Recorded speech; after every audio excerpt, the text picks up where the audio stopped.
भारत पर अभी कई प्रकार के हमले हो रहे हैं और उस दृष्टि से भारत की रक्षा करना आवश्यक है। एक बड़ा संकट तो यही आ रहा है कि विषम अनुपात में मुस्लिम जनसंख्या बढ़ रही है। ये जनसंख्या रोकने के लिए जहाँ कानून वगैरह बनाना आवश्यक है, 3 कानून अत्यंत आवश्यक है ये विषम जनसंख्या वृद्धि रोकने के लिए। एक तो है घुसपैठ विरोधी कानून, एक समान नागरिक कानून और एक जनसंख्या नियंत्रण कानून।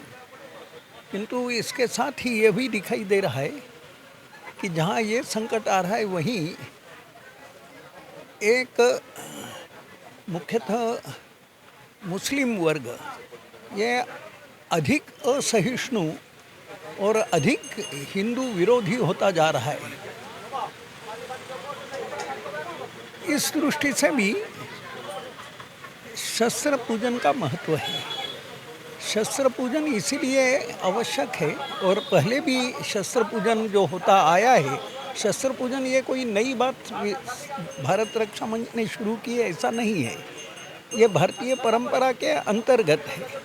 और शस्त्र पूजन इसीलिए किया जाता है कि इसके द्वारा दुर्जनों को प्रतिबंधित किया जा सके, दुर्जनों का दमन किया जा सके। हिंदुओं ने जब से शस्त्र की उपेक्षा चालू की है तब से हिंदुओं पे ही नहीं देश पर भी संकट ज़्यादा बढ़ रहा है।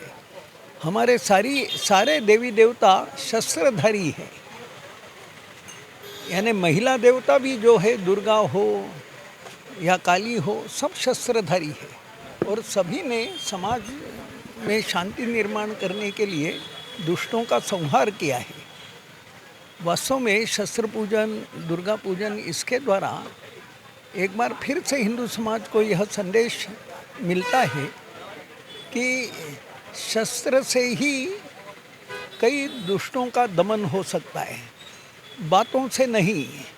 बातों से तो सामान्य जो मानव है वो मान जाता है, मानव ये समझाने से मान जाता है।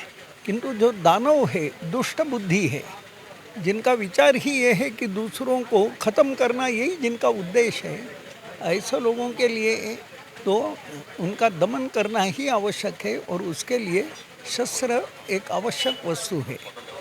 और इसी दृष्टि से सुप्रीम कोर्ट ने भी ये कहा है कि आत्मरक्षा के लिए आप अगर शस्त्र प्रयोग करोगे तो ये कोई गुनाह नहीं है।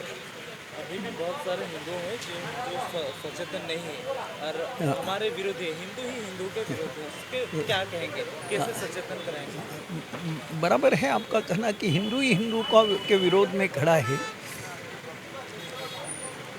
इसका कारण भी ये बना है, वास्तव में हिंदू एक धर्म है, एक मजहब या रिलीजन नहीं है। मजहब रिलीजन को धर्म कहना भी गलत है।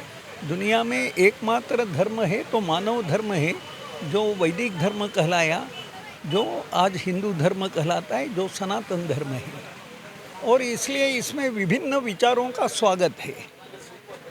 वादे वादे जायते तत्वबोध, ऐसा हमारी संस्कृति ने, सनातन संस्कृति मानती है।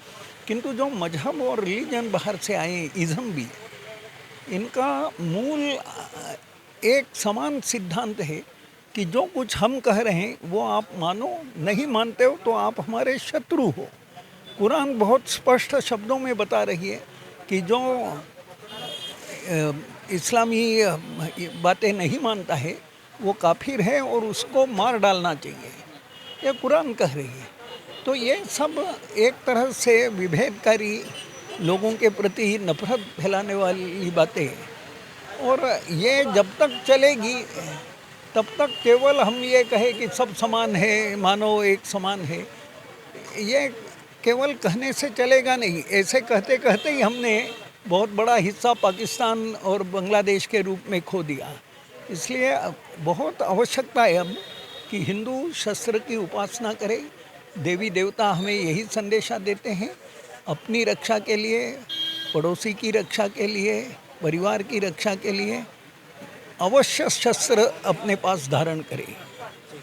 भारत रक्षा मंच ये कहता है।